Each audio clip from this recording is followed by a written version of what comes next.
mobility engineering. So Dinesh sir actually gave a good introduction about myself. So I wanted to just add on few items more to this. So as you know, I was also sitting on your side as a student before almost 12, 13 years ago. And it is not much time since I graduated and I came out. So still young at heart. It's just been there in the industry for quite some time, but still young at heart. And I usually don't give a lot of advices. So my section is going to be a lot of experience sharing. So I'm not going to teach. I'm going to share you the experiences that I have undergone in this industry. And also I'm going to, I would like to have a very, very mutual talk. So you also talk, I get to learn from you, I will talk, you can ask me questions anytime you want on the presentation.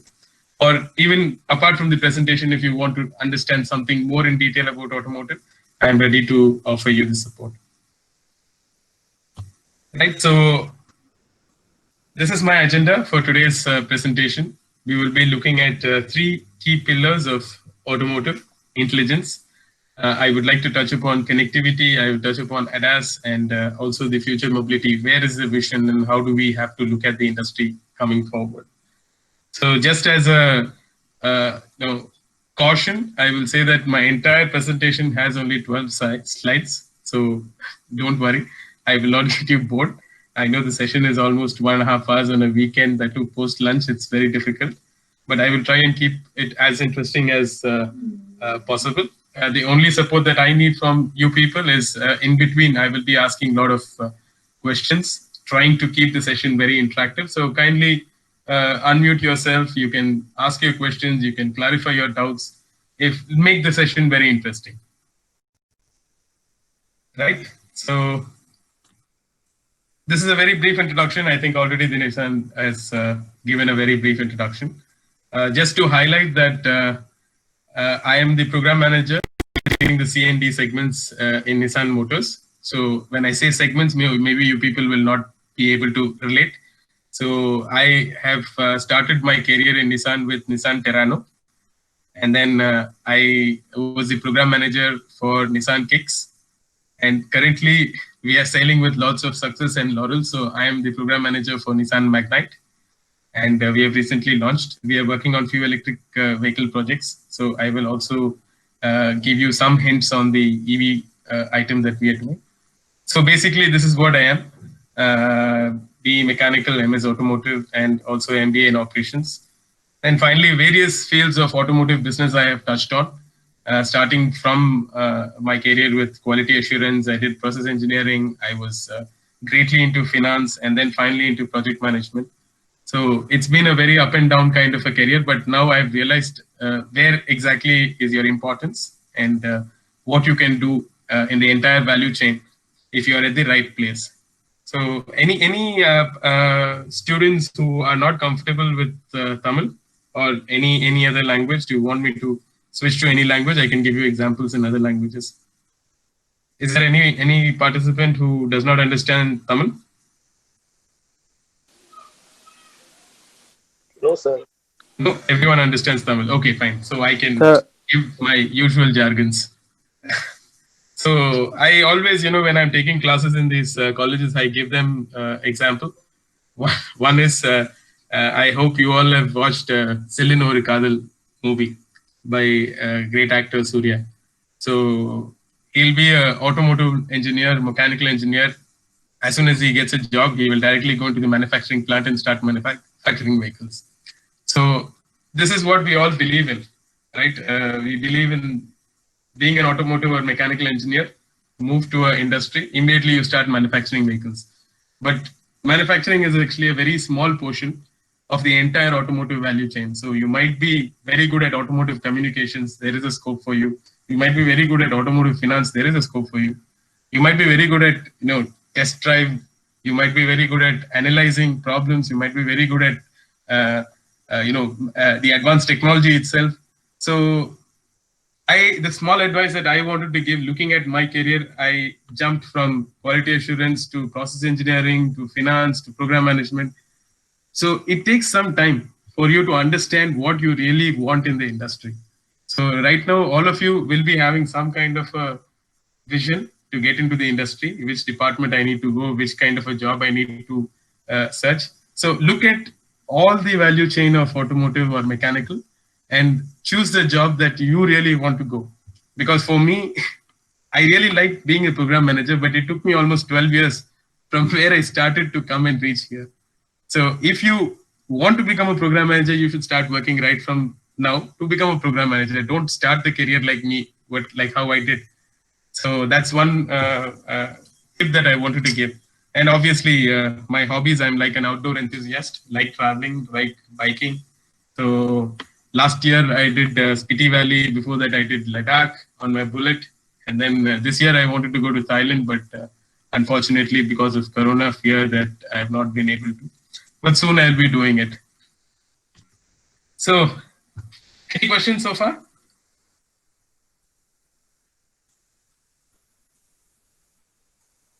Okay, if there's no question, then I'll continue.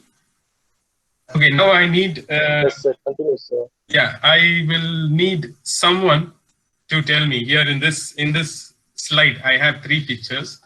Can someone tell me what is actually the relationship between these 3 images? Or there's a watch. There's also a watch.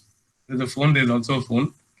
And then there's something called. Does anyone recognize this? There's a band kind of a thing. Which Digital, sir. Digital is what? This is digital. This is Digital and analog. Analog and digital. Okay, right. And so you're talking about the watch. The technologies. Okay, technology. Yes. Smartwatch. Smartwatch. Yes, smartwatch. Okay. And what about this? touch, and this is type and touch. Type. Okay, this is you have buttons to type. Connected many Yes, please. using in the internet. Using internet. Okay. So someone said smartwatch. Yep. So this watch is smart. So what about this phone?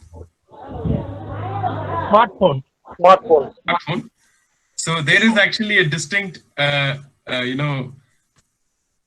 similarity between these two things. A smartwatch, normal watch versus a smartwatch, normal phone versus a smartphone. Can anyone tell me what this difference is? Why do we call it smart? Advanced in technology.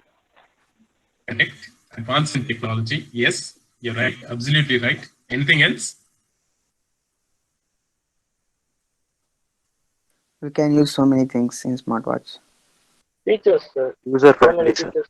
User-friendly features can use for many other things. Yes. So, okay, let me give you the small idea that I have, right? This is a watch. This is a smartwatch. So smartness is something that all of us are striving for in today's world. Everyone wants to become smart. So I'm defining smart in a certain way, right? If this object does things which it's not supposed to do, or which it is not designed to do, or not expected to do, then we call it a smart. Do you agree? The watch Yes, is sir. designed, Yes, sir. or it will be expected to show you time. But this watch not only shows you time, it shows you your heart rate, it shows you where you're walking, it shows you your emails, it plays phones, it plays songs, it can connect you to emails. So many things it does, which you don't expect from a watch. Correct?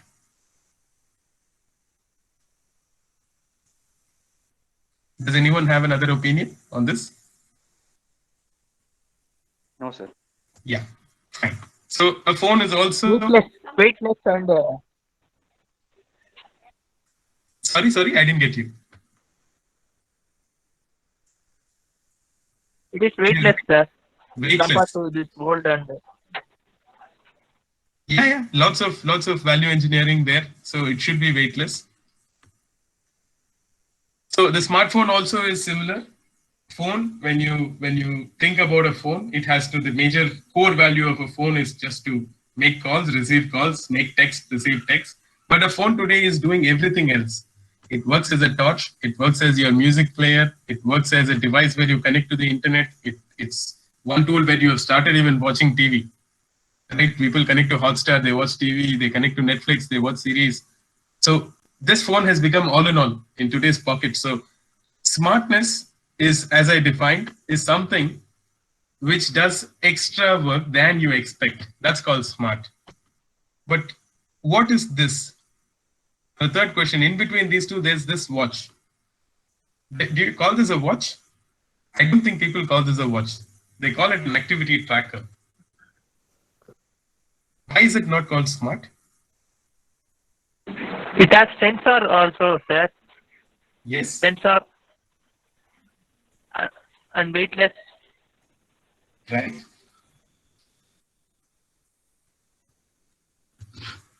So it's got sensors. Yes, you're correct. It's also lightweight. Yes. But why is it not called smart? It's artificial intelligence. Like it is sensing the body condition also. Okay. Right. It is actually sensing the body conditions, your movements. It tracks your steps. So yes. So it does something more than what it should do. But why are we not calling it smart? Do you call it a smart band? No. It's called an activity tracker, or it's called a gym band. Why people are not calling this smart? Has anyone thought about it? It should not Little amount of use as a specificity. multiple purpose. It's not used for multiple purpose. Okay. Anything else?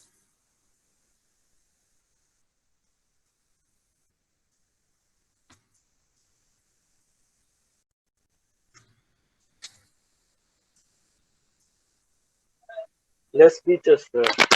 Features, great. So let me give you some insights on this, right? First of all, is anyone using this activity tracker? Does anyone, health conscious people who are having these watches, wearing them right now? So I'll tell you what this does, right? This activity tracker has got, like the students community said, it's got lots of sensors. It senses your movements. It tracks your steps. It tells you how much calories you're burning, right? But where do you see the number of calories you have burned? Do you see this on the watch? Like when you walk? Sometimes, yes, advanced watches have got these calories burnt. Can you see what was the calorie burnt yesterday? Can you see what is the calorie that you burnt last week? Can you see this on this watch? People who use this watch will know that you cannot see. The memory capacity on this watch is very less. It tracks, it sends information via Bluetooth onto your phone. So to use this watch in a very effective way, you always need a smartphone.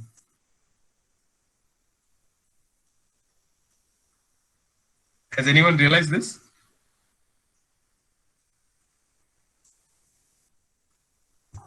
I think so, sir.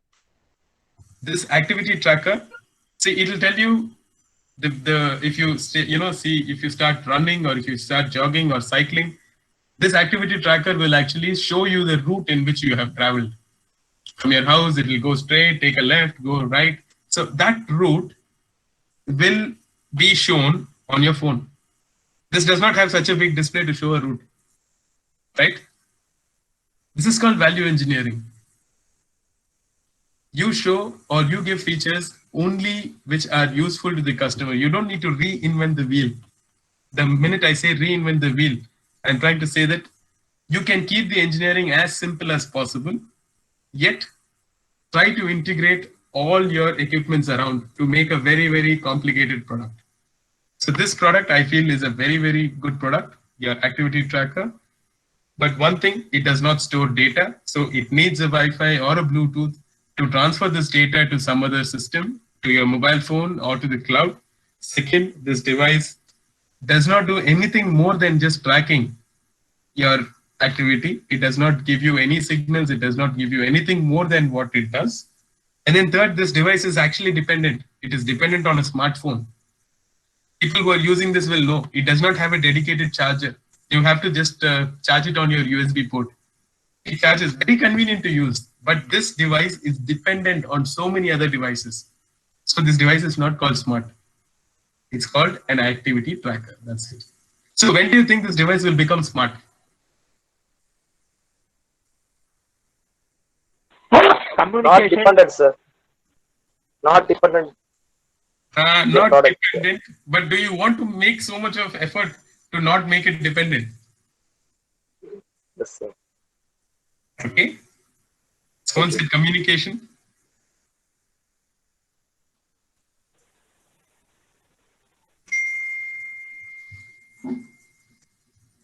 Okay, in my opinion, this device will become smart, or I will call it smart.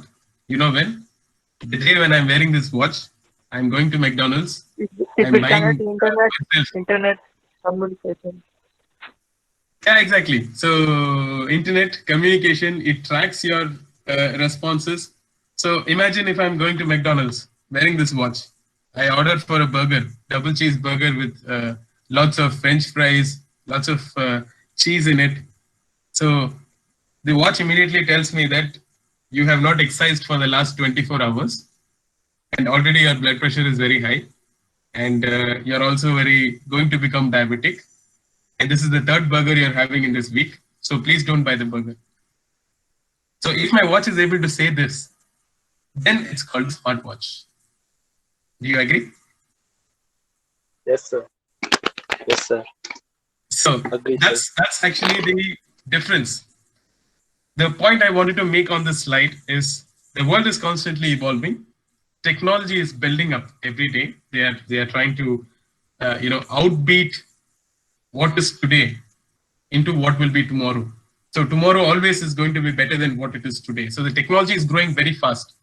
So in order to match with technology, you don't need to bring a very complete solution, right? How these smartwatches have, all these smart bands have become. They did not engineer this band to carry more data. They did not engineer this band with a big display to show you the map. They did everything along with the smartphone. So this is called frugal engineering. You have to master this technique. Even though smartness is required, you should understand what to build and what not to build. What is already existing, that should be understood.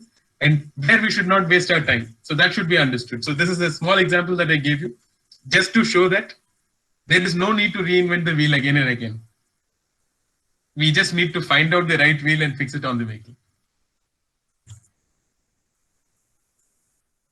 Understood? So this is actually the two key takeaways that I would like to give on this slide. That things are getting smarter, we should adapt. The technology is evolving very fast.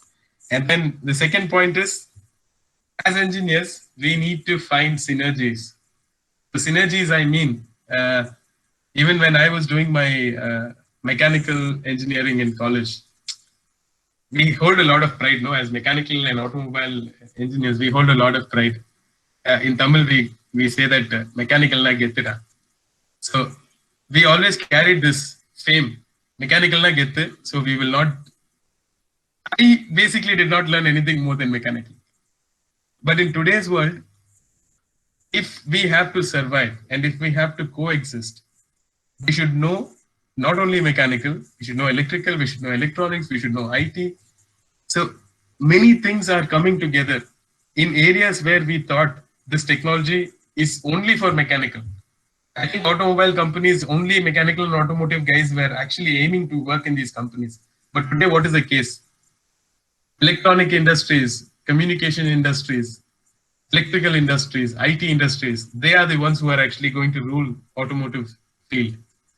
So in order to remain at our passion, we need to synergize, find synergy to coexist. So I'm not saying being a mechanical engineer is bad, but we should also understand concepts of other streams in order to have some kind of an understanding what is happening within the industry. Right, so today we will go into the main topic of the future of cars, how we are going to feed intelligence. I'm going to talk about three main pillars here on which the next 3 slides will come. We will try and keep it as interesting as possible. So can anyone identify what car this is?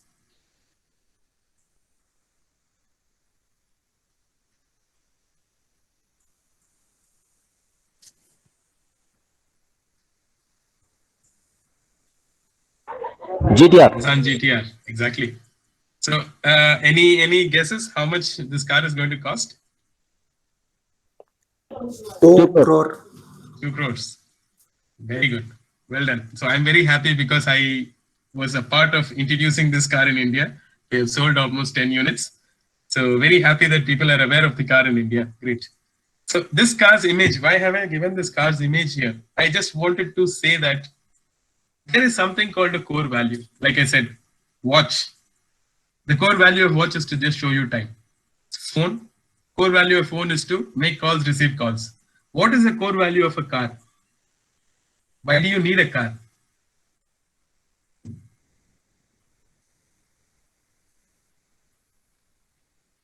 To travel one place to another. Yes, sir. Transport. It's a core value of transportation. So you travel from point A to point B. So the purpose of that car is met. So earlier, I think in the early 80s, transportation was like that. Before that, owning a car was luxury because only the big kings had the cars.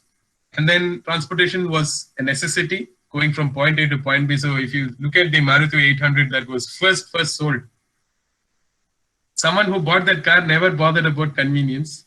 They never bothered about whether it is a crash rating, 5-star rated car, how much GNCAP is evaluated, does it have a sunroof, does it recognize voice. No one actually anticipated all these things and no one actually needed all these things. It was purely for transportation. But today, customers' requirements are changing. It's not only your basic need. People are looking at convenience. People are looking at safety. Safety not only to the driver, to the passengers, not to the passenger who's sitting next to you, to the children who are sitting behind. And even if you're not in the car, people are still thinking about the safety of the car because obviously you've spent almost 20-30 lakhs on the car, right? So if your son or daughter, or even if in that case your driver is taking the car and going out, you need to make sure that nothing happens to the car. So safety of the car.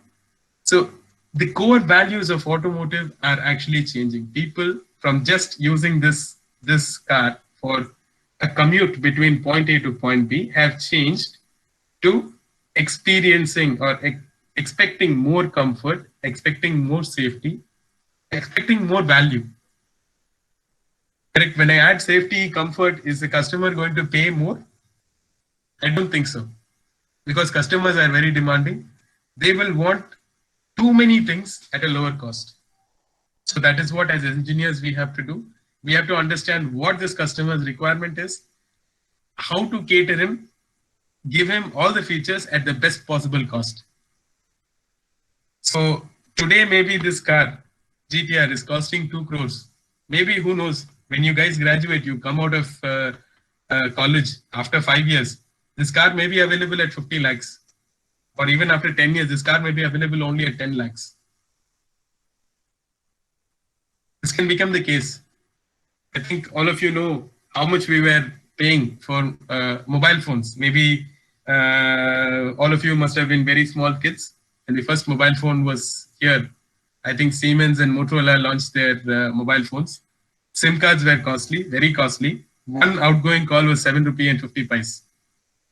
One incoming call was 9 rupees. Today, the condition is incoming, outgoing free. So convenience, once it starts coming inside, people's value will reduce. People will not be ready to pay enough money to afford this convenience. So this is also one more point. As engineers, I would like you to understand that you can develop solutions, you can look at convenience, you can look at safety features, but everything will have a cost. Customer will not pay anything more than what is required for this product. So every year you will be expected to reduce cost. So please bear in mind that you will be working on certain projects with a very, very, very strict cost targets in order to achieve a very fantastic product.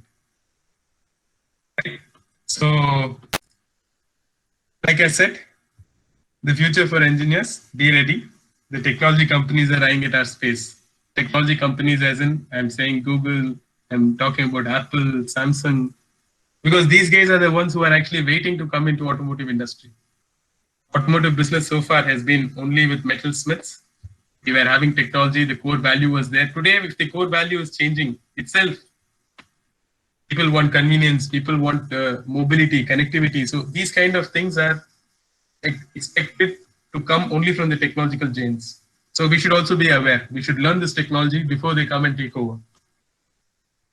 Right? So frugal solutions are expected, and try and keep the design as simple as possible to avoid lots of complexities.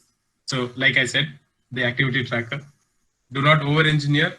Wherever the car is able to integrate itself with other technology, you should allow it to do.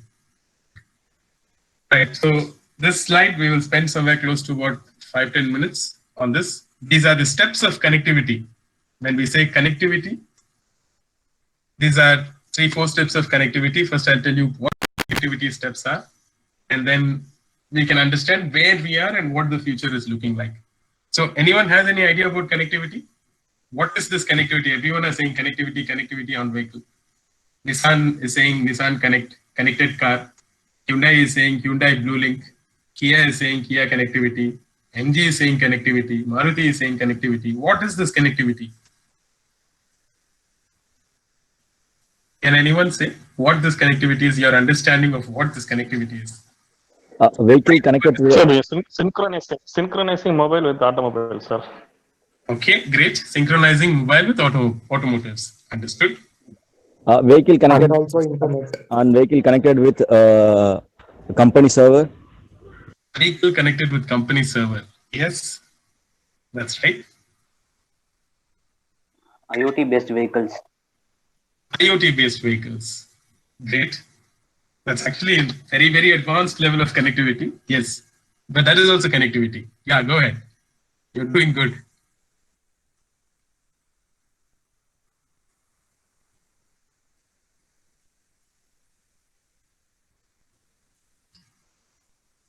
Okay, has the list exhausted? Okay, fine, then let me start.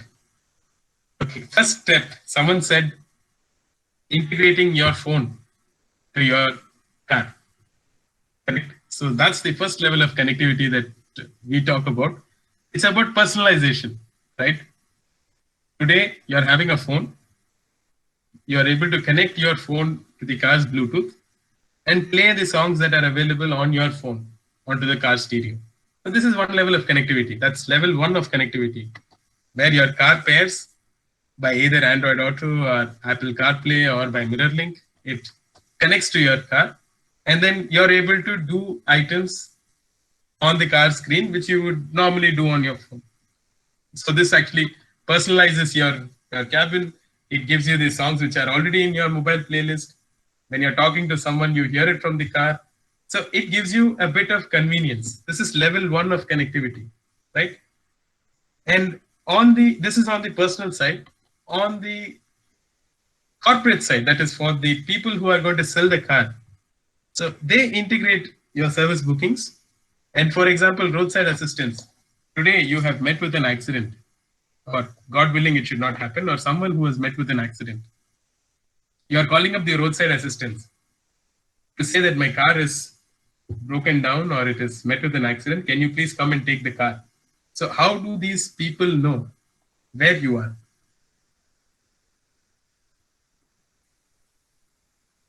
Because you also don't know, you are going somewhere, maybe some Ooty, Kodaikanal, some forest inside. You also don't know where you are. You cannot even tell the way because there's absolutely no one around. It's a very, very barren land. So how do you think your dealership or your service center guys are going to come and locate you and take your vehicle?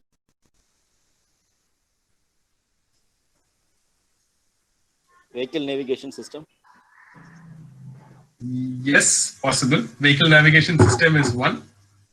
But for GPS. vehicles which does not have navigation system, yes. Your GPS, yes. GPS. But imagine most of the cars on level 1 connectivity does not have GPS. So only simple option is you're connecting your phone to the car and your phone has GPS. Today, even you buy a phone for 3,000, 4,000 rupees, your phone has GPS. Right? So the minute your car pairs to your phone, you're able to say that if you're in the car and you need assistance, your roadside assistance team will immediately locate your GPS location from the phone that you are carrying, and they will come and reach you. So this is actually level 1 of connectivity. Not much, just a bit of convenience. That's it. I think in today's world, step 1 of connectivity is already there. Any car you buy, you will have step 1 of connectivity. I don't think you can find a car without having a Bluetooth audio. And even aftermarket, if you buy a car, buy an audio, it will be coming with a compatible Bluetooth. Right? So first level of connectivity, we have already passed. Right? Okay, then what is the second stage of connectivity? I'll explain it as reading vehicle information. Right? You can see this image, a book and a vehicle. So it will all read your vehicle information and it will keep telling you where your vehicle is. Has anyone heard about the concept of geofencing? Yes. Geofencing, yes. So what geofencing does usually is when you, in your map, you put a fence and you say that from my house, 10 kilometers surrounding, if the car goes out, then immediately I should get a message on my phone that my car is going out. So this is called geofencing. I can make a fence, and whenever the car is crossing that fence, I will get a message on my phone. And my phone is integrated, right? That is geofencing. Very useful feature. Imagine after 10, 20 years, you are having kids. A son or daughter, when you're sleeping and when you're out of town, they just try to take the car and go out. The minute they cross your gate, you will know that they are taking the car. Right? Automatic collision notifications. It just sends the message or sends the information to the right people. The car will read the information and send it. Right? So this is called the step 2. For example, your car has met with an accident, pollution. Car immediately alerts the nearest ambulance. It will immediately alert your service station that car has met with an accident. You don't need to call. Service center will already know that car is met with an accident.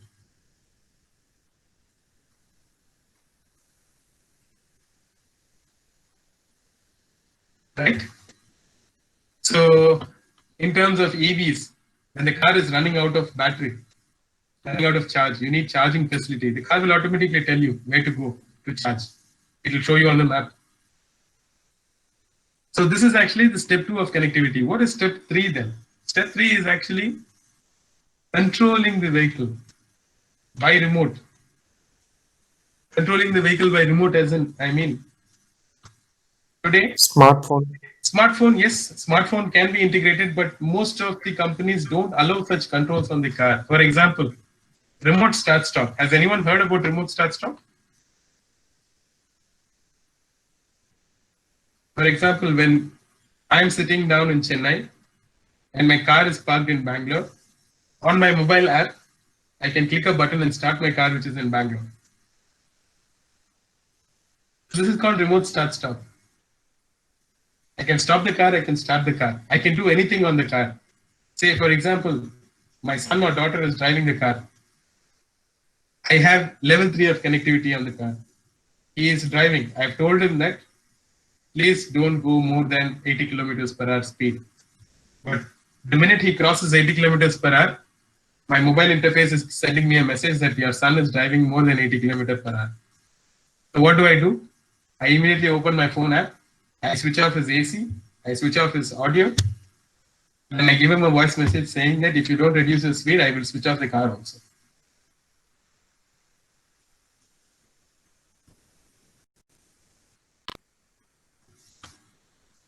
Correct? So your car being able to be controlled with a device which is not inside the car is actually the step 3 of connectivity. And step 3 connectivity also has voice controls. Voice controls as in there are predefined messages, there are predefined tasks that a car can do. For example, I can store 5 numbers on the car and say call home. It will call home. Or it can recognize numbers. I can say dial 98415-15151. Something like this. The car can recognize. So this is called voice control. I can say tune into 94.3 radio 1. The car will tune into radio 94.3. So these are what the car will do based on your commands. It can be a voice, it can be on a mobile device, it can be on anything. Then we come to step 5. The step 5 I wanted to touch upon, step 4, I wanted to touch upon one item, this box. Can you see? Voice control with contextual communications. What do you think this contextual communication is? If I talk with any reference to context, the car will understand. Has anyone seen any examples of this? Google search. Google search? As how? How do you feel that contextual communication happens when you search on Google?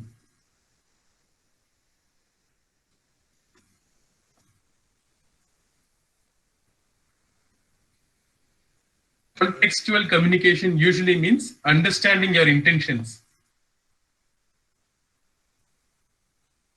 Right? For example, very simple example. You have a robot at home. Right? If you imagine that you have a robot at home, you want to go out of the house. So what will you tell your robot? Hey robot, please open the door. I want to go out. Right? So this is actually step 3 of communication. You tell the robot by voice to open the door. The robot will go and open the door. Step 4, contextual communication means you tell your robot that I am planning to go out. Immediately the robot will go and open the door itself. This is called contextual communication. You don't need to ask the robot to open the door. When you say I want to go out, robot understands that if he has to go out, we have to open the door. So I'm very sure all of you must have seen lots of advertisements by MG Motors or MG Hector, right? I think their brand ambassador is Benedict. Benedict comes and says, "Hello MG, please open the sunroof." MG opens the sunroof. Next time he says, "Hello MG, I want to see the stars." Immediately also, MG opens the sunroof, right? So he does not say, second time he does not say, I want to again open the sunroof. He says, I want to see the stars, I want to see the moon. Immediately it opens the sunroof. This is called contextual communication. The vehicle understands what you're saying, what you're intending to say, not just exactly capturing what your words are. It also understands. People have given it intelligence. So these days have also started with integrating, automotive companies have started integrating Google Home, Alexas, so that this contextual communication happens very easily. Many of you must be having Alexa at home. We don't tell Alexa what to play. We just say, Alexa, I want to hear this song. I want to do this. Please tell me the news today. How is the weather outside? How's the climate? So we give lots of contextual text like this to Alexa. Alexa understands and also replies back. The same thing will start going into automobile now. And the last is, we call it V2V, vehicle to vehicle communication systems. Today, if you're going, there's something called adaptive cruise control. You're going forward, there's a vehicle that is going in front of you. That vehicle is braking. Automatically, your vehicle also will brake if it understands that the previous vehicle is braking for some reason. How many of you have seen the baby on board sticker pasted on cars? Have you ever wondered why? Has anyone seen it? Baby on board. Like that they will put a sticker on the back. Why do you think they put that? Baby on in the car, sir. Baby in the car. So they're trying to give you a warning that you please appa, there says the overtake money poide. I don't want to race with you because I have my kid inside the car. That's what it means, right? Yes, sir. Don't disturb me. You travel in your own pace. I have a baby in the car, so let me be safe. That's what it means usually. Okay? If our vehicle to vehicle has started communicating, you will not need that signboard. Vehicle will immediately tell how many people are there in the car to the car behind. And they will say that, "Nee horn adikada, nee paatu oram po, we have a baby in the car." This will happen. Your vehicles will start communicating with each other. So if there is a baby or if there is a elderly person where the car cannot go faster, it's trying to adapt to the passengers who are sitting inside the car. It will communicate to other cars. It will leave way. It will say that in car on the critical passengers are car. No, I will leave way. You go forward.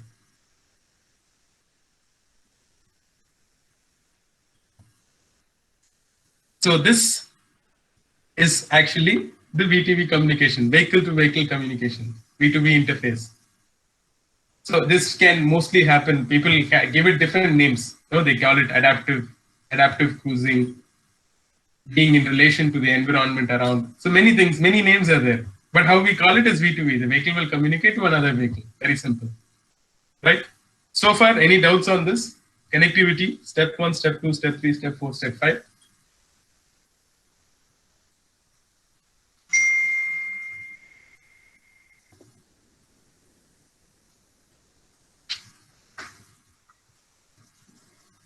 Okay, so if there are no doubts, can someone tell me in which step do you think we are currently?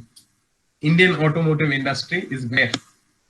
You think it's in step 1 or step 2 or step 3 or step 4 or step 5?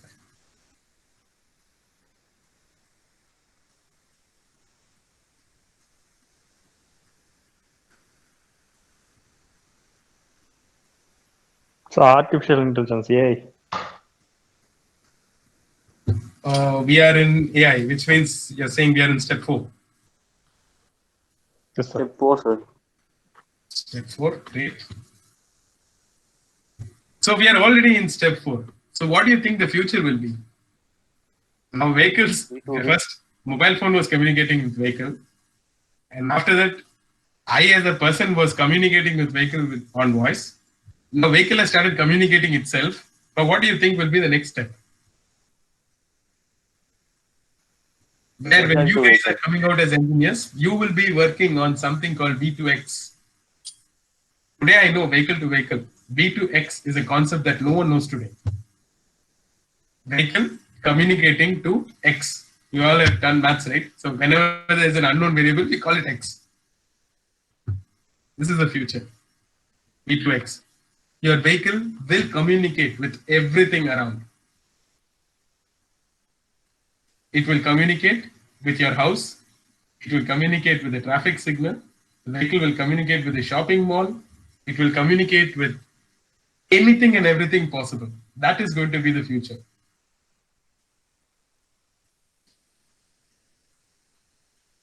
How do you think the vehicle can communicate with your house? Can anyone say? Sir, what, sir? Vehicle communicating with your house. How the vehicle will communicate with your house, or what can you imagine? What can the vehicle talk with my house? Vehicle charge lane.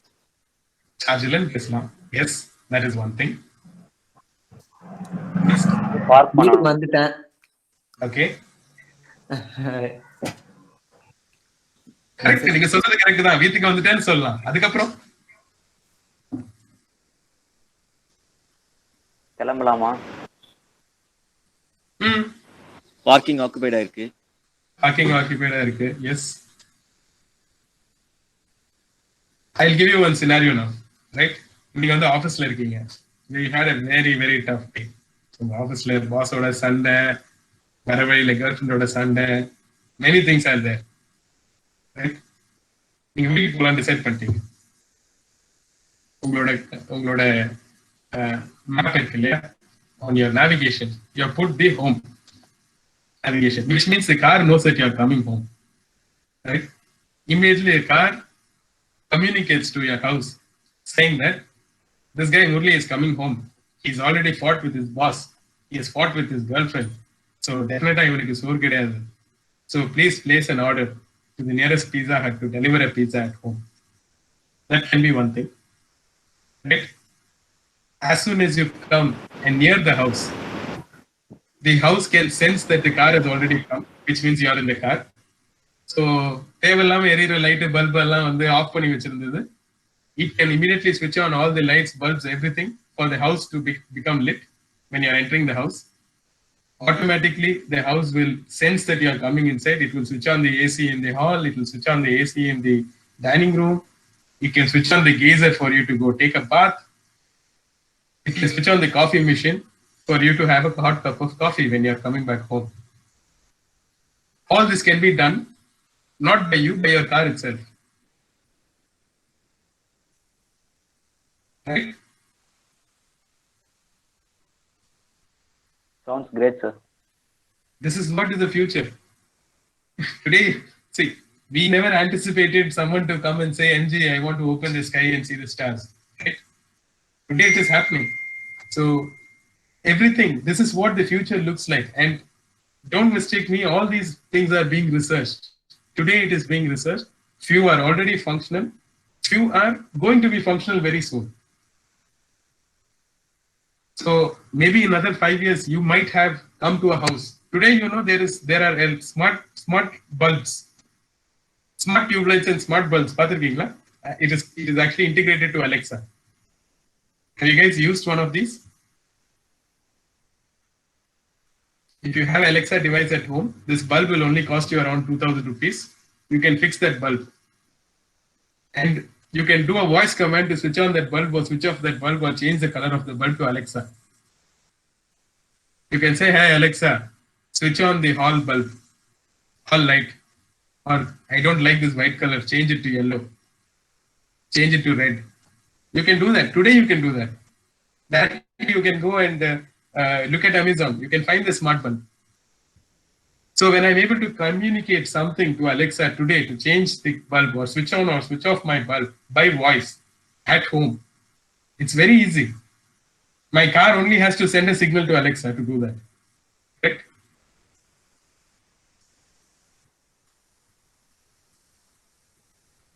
So this is what is a synopsis on the slide. We have to provide beyond your customer's imagination. Customer should not expect what you are going to give. Only then he will be, wow, super. Wow, the car, there's nothing wow about the car. People these days don't choose because there's no wow factor. Right? So this is what the future for you is looking like. So you guys have to start working not only with the vehicle, you guys have to start working here.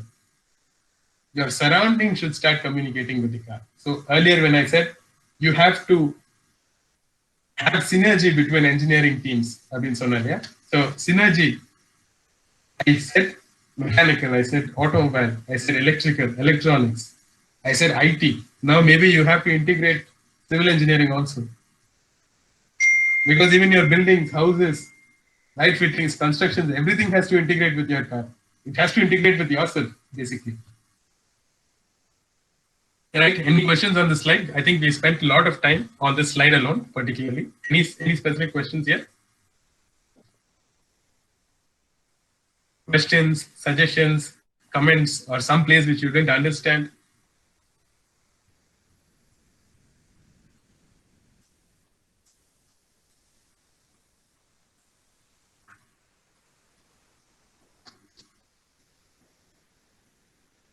Okay, so if there's nothing, can I move to the next slide?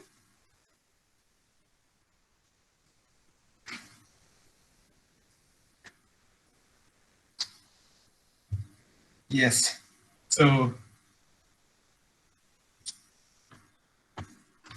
am I audible? Because I feel like only I am talking. Yes, sir, audible. Okay, great. Thank you. Thank you for reassuring. Yeah. So, advanced drive assist systems. These are called ADAS, right? So this is our second pillar. When we said we would see 3 pillars, one was connectivity. We spent almost close to 20 minutes on connectivity. Second is the advanced drive assist systems, ADAS. And this is basically for safety of the car. So there are 3 levels of safety. All of you know. One is giving you warning. Second is taking control. And third, what is this guy doing? He's sitting on the driving wheel and reading a newspaper or a book. What is this? This is what all the automotive companies are running behind. Can anyone tell what this is?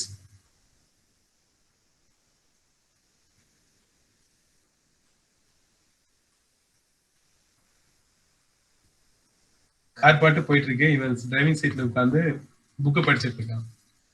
What can this technology be? Autopilot. Yes. It's autopilot, autonomous drive, you can call it. So safety is coming in 3 levels.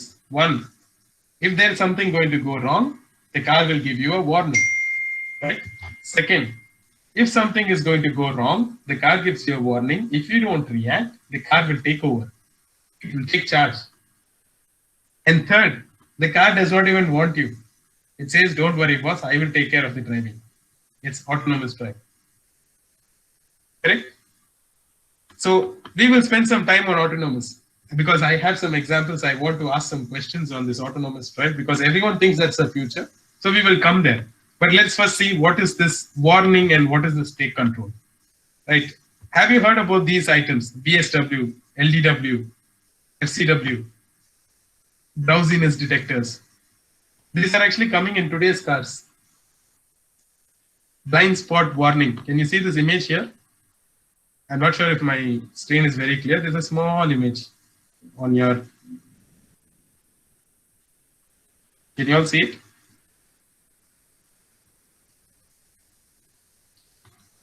This is called a blind spot warning image. When you're driving, when you look at the outside view mirror, there are some blind spots where you cannot see on this mirror. But if some car is coming in that blind spot area, you will definitely have a collision. So this sensor will tell you whether there is some vehicle on the blind spot or not. So it gives you a warning. The same way, lane departure warning, LDW. When you're trying to come out of a lane, it will tell you whether some car is coming back or coming in the side.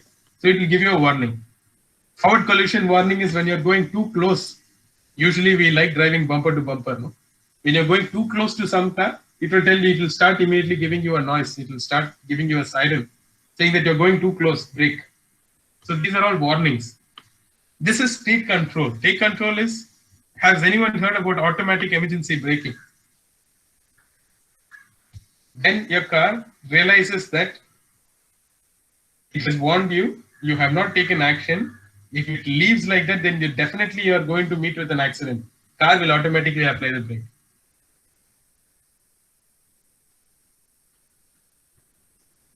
Have you heard about this before? Automatic emergency braking.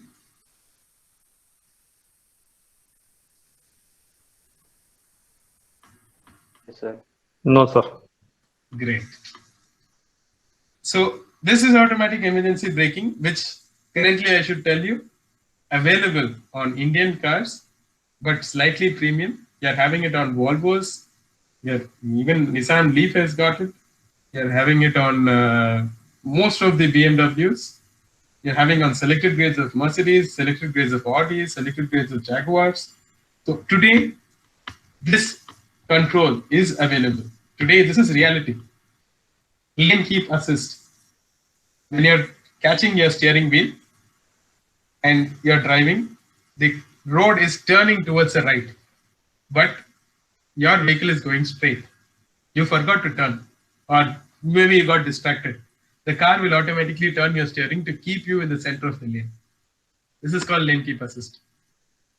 So even if there is a big bend that you're going to take, car will automatically steer. Adaptive cruise control. I think most of you must have experienced cruise control. You must be having cruise control in today's cars. So what is this adaptive cruise control?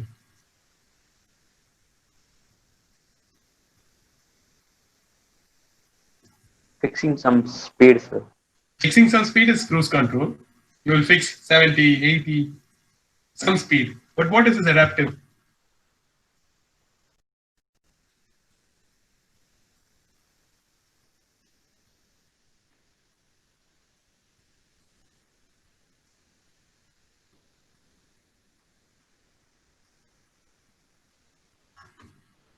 Adaptive cruise control is nothing but a normal cruise control, but you cannot fix the speed.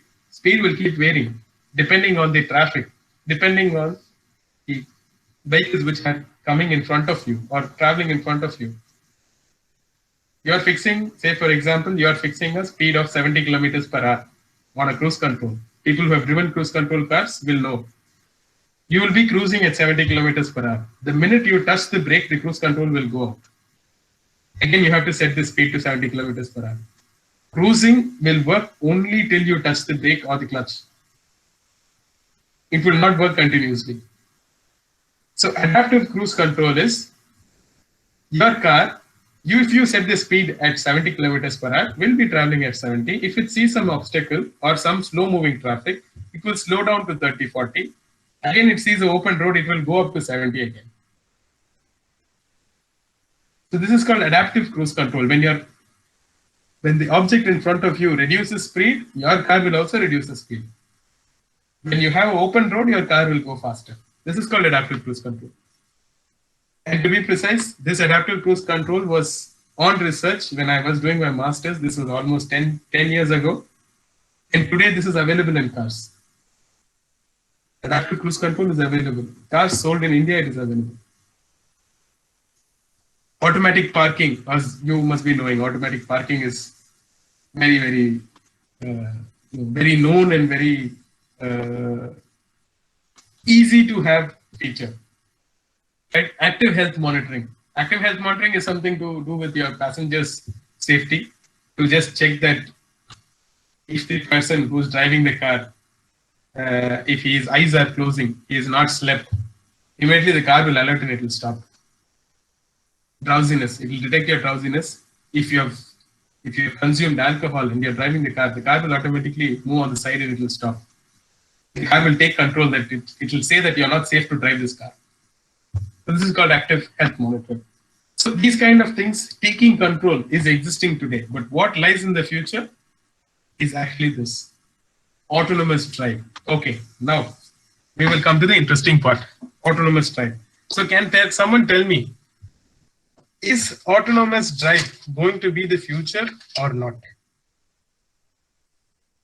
If you think it's going to be the future, then tell me why.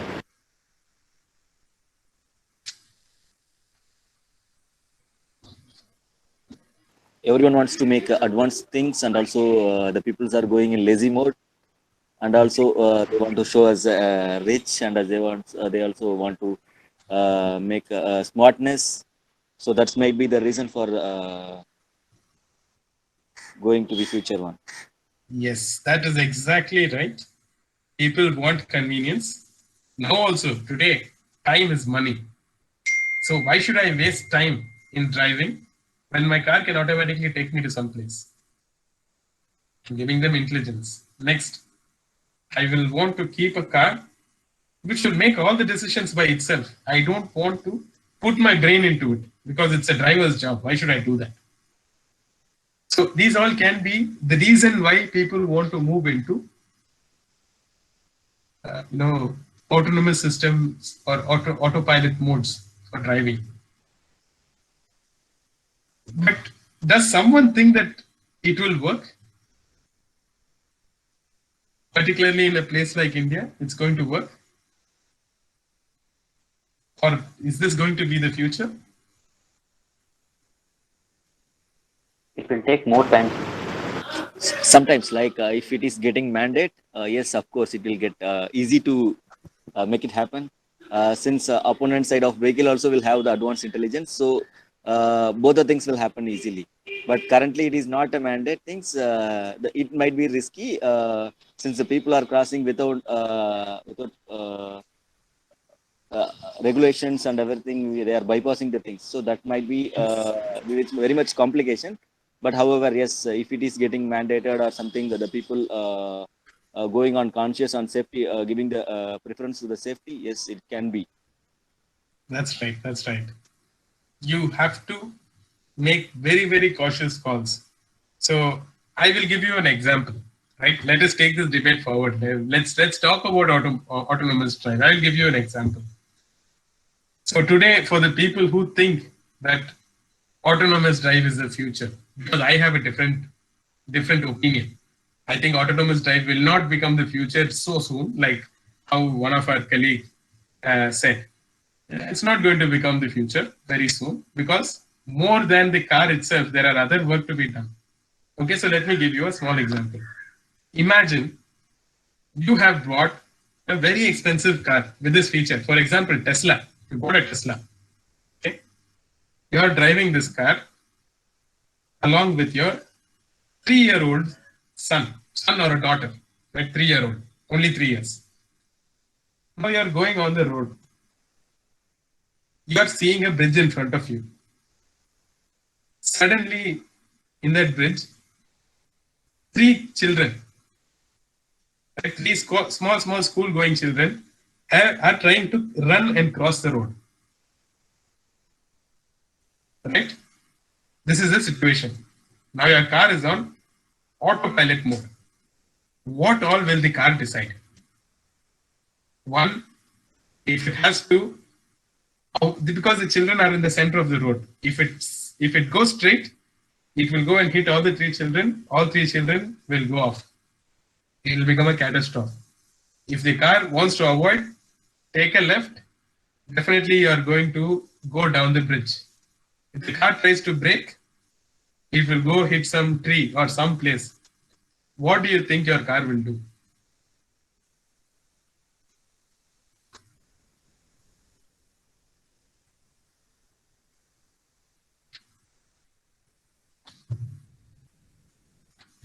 I think it will hit the children, sir. It will hit the children? Why? Why do you think so? Because even by any logic, there is only one child inside your car, but there are 3 children on the road. So if you have given it some logical intelligence, then the car should immediately calculate, no, 1 life is bigger or 3 lives are bigger. But accuracy is less. Which one? Accuracy, sir. Okay. Means you are saying accurately it will calculate and it will hit the children?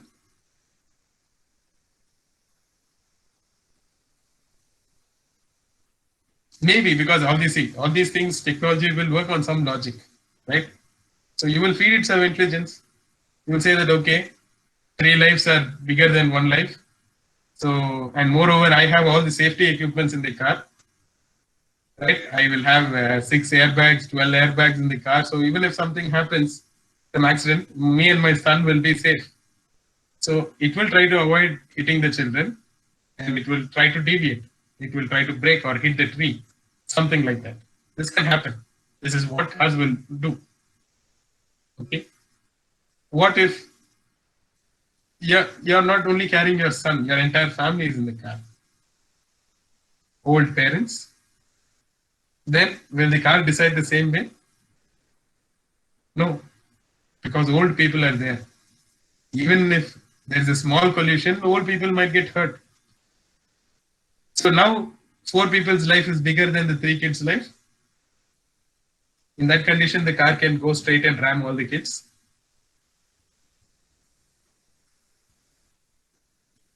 Is it possible?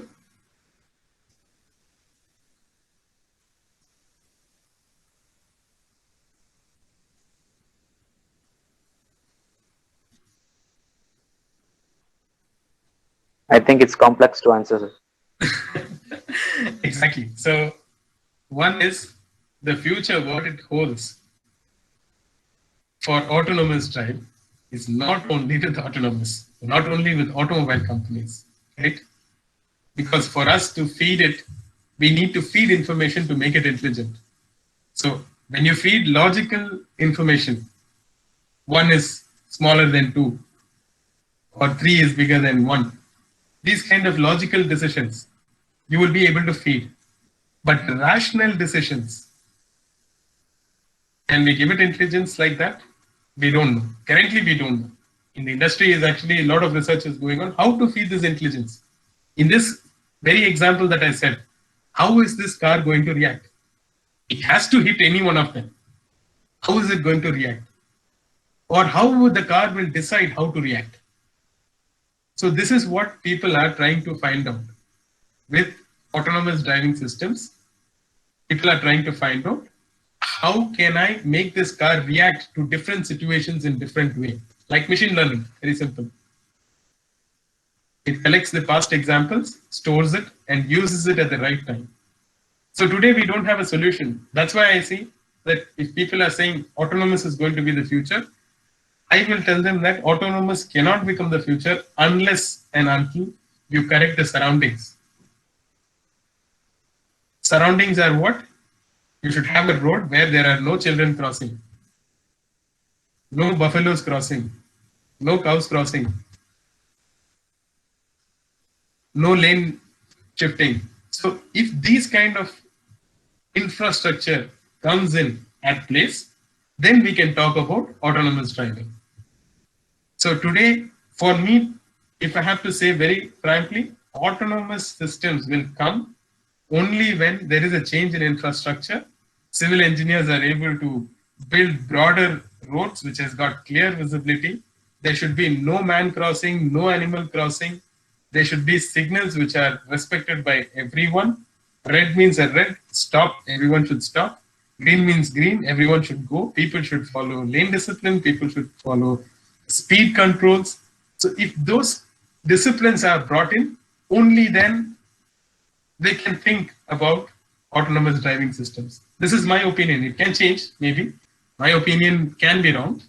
The future might have something very fast. But I only feel that if we bring in such intelligences into a country where we still don't have the infrastructure, it will lead to some collateral damages here and there. Right? So you need to develop on the infrastructure to avoid any unforeseen hazards. And also you should trust in the system to make a decision. Right? Fine. Does anyone have any questions until here?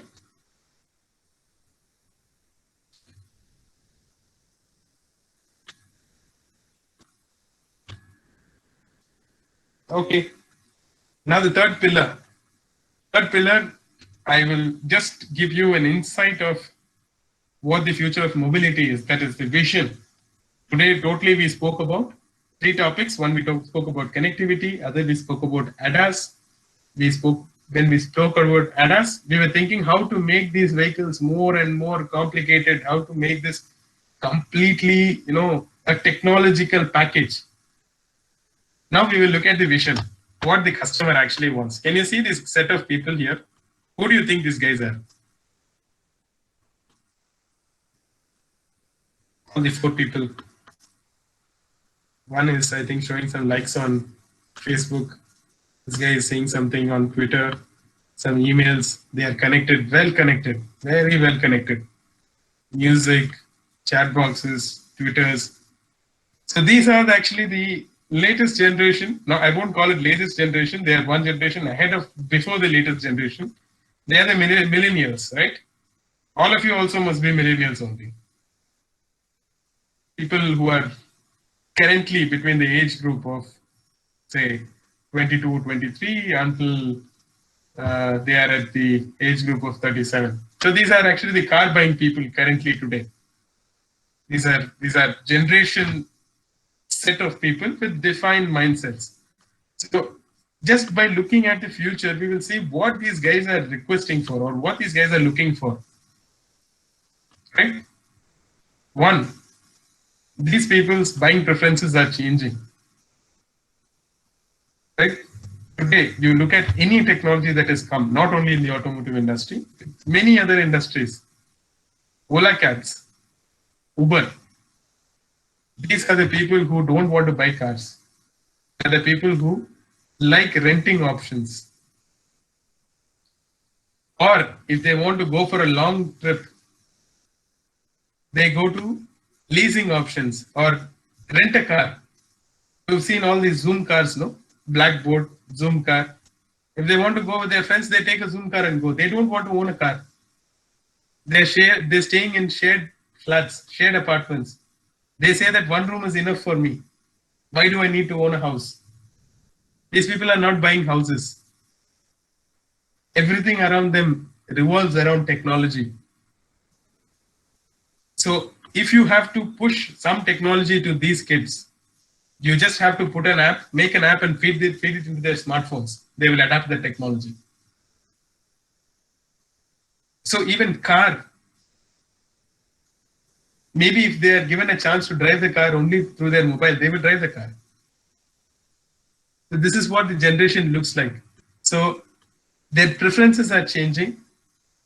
Their ownership options are changing. They don't want to own the car. They want to only share. So this is called shared mobility. They want to have one vehicle which will serve many people's purpose. Right? And they want a very fully functional digital environment. They want V2X, like I said. The vehicle should connect with anything in the world. They don't want any margin of error at all. When they are going out somewhere, they don't want the vehicle to go have a puncture. They don't want any mishap or accidents to happen. So they are people who want absolutely no margin of error. They want to have traceability of the vehicle. And everything should happen on just by an app. They don't even want to visit the dealerships who are taking the car for service. They want to just click one button on their phone and the dealership guy should automatically come to their doorstep, pick up the car, go back, service the car, come and drop it back to them. So this set of customers, today, they are expecting these kind of things. Right? Tomorrow, the same set of customers will expect. I've given some terminology here. This is the terminology I framed myself, right? Future of mobility, bed-to-bed service. As soon as you get up from bed, you want one vehicle to come and carry you to the bathroom. After you finish your morning work, you finish your brushing, you take a bath, the vehicle will automatically take you, give you, put you in front of the dining table, give you the breakfast, take you outside, and almost drop you in front of your office or even into your office cabin. When it is becoming electric, then you don't have problem of pollution here and there. So the car can drive itself till your office cabin, drop you there. And vice versa. From your office, it can directly bring you back and put you on your bed. This will be the future. Bed-to-bed services, mobility service, end-to-end. Customers will not dare to walk. So this is what the future is going to look like. So today, for you, the key message is these customers, the buying preference is changing. So we have to change our mindset. Today, whatever I design, customer is not going to pay because that guy is not interested even in buying. He wants to only avail the technology. He does not want any margin of error. To an extent, he does not even want to drive. So we need to give him a very, very high technological pack, but at a price where he can afford. So shared mobility is one concept that all of you should keep in mind. Tomorrow, maybe no one will own a car. All of them will only rent a car. Whenever you need it, you rent it. Otherwise, you don't. So we have to make sure that we are not overspending on money. We should be making the cars affordable enough so that everyone can afford it. So these are very, very small items that you need to keep in mind. So mobility to the next gen, like I said, this is one image that you can see. Car is driving by itself, two people are sitting and talking. Right? So far has become near. Usually there will be a commute distance. People will drive their car, go to some point A to point B, come back from point B to point A. They will spend some time in driving. Now that's not going to happen in the future, right? All these vehicles are going to turn into autonomous drives or cars that drive by itself or assist or guided by itself, where you will have your own space, your own time. The time will be used for either meetings or it will be an extension of an entertainment. Right now people are listening to music while going on the car. Maybe you will even watch a movie when you're going in the car. You sit on the driver's seat, you and your friend, you keep watching a movie. The car will take you to your office. So this is what the future is going to look like. And there may be a loss of human touch. when the car drives by itself, who needs driving license? You don't need a driving license. If you don't need a driving license, then why will there be an insurance? Because the car will not hit anyone. And no one is driving the car. There's no margin of error at all. Everything will go as per process, as per the algorithms that we have fed into the system. So you don't need a human intervention at all there. Everything will start driving by itself. So maybe there might be a time where people don't even apply for driving license. Everything is by itself. Everything drives by itself.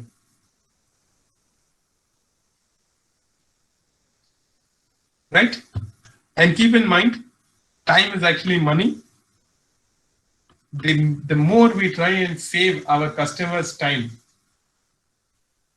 it is going to be a profitable business model for us. Today, he is spending some time in driving. He's spending some time in searching for some buttons. He's spending some time in booking a service appointment.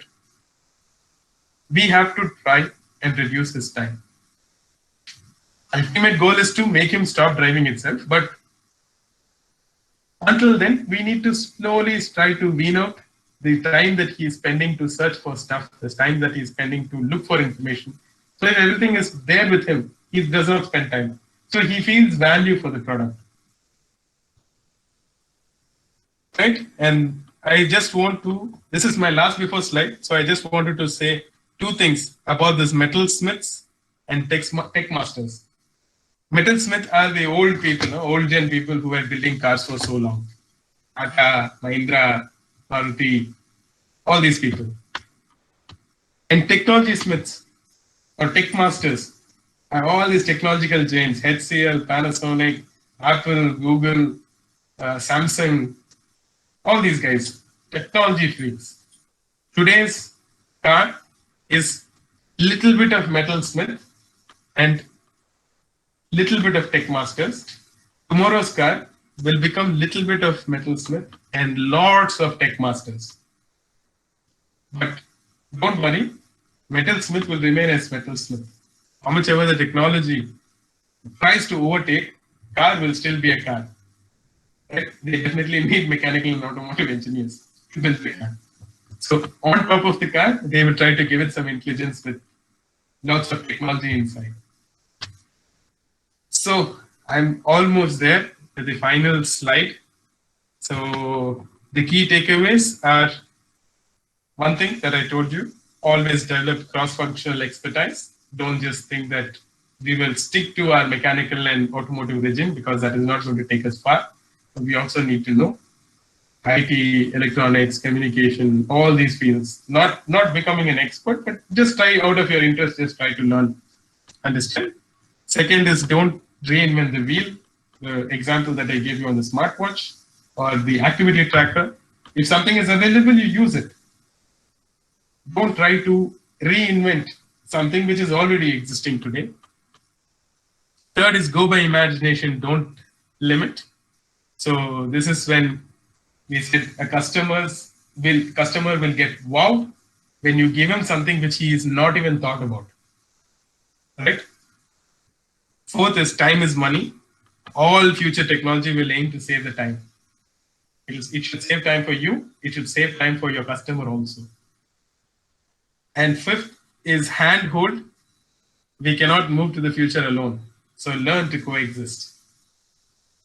So automotive companies, we need the technology people. Technology people, if they have to venture into our industry, they need us. So we should learn to coexist in between. Right? So this is the finishing. Future is very exciting and it's a very transformational journey that you will be going through. So thank you for your time and your patience in listening to my lecture. And now we'll open up the floor for Q&A.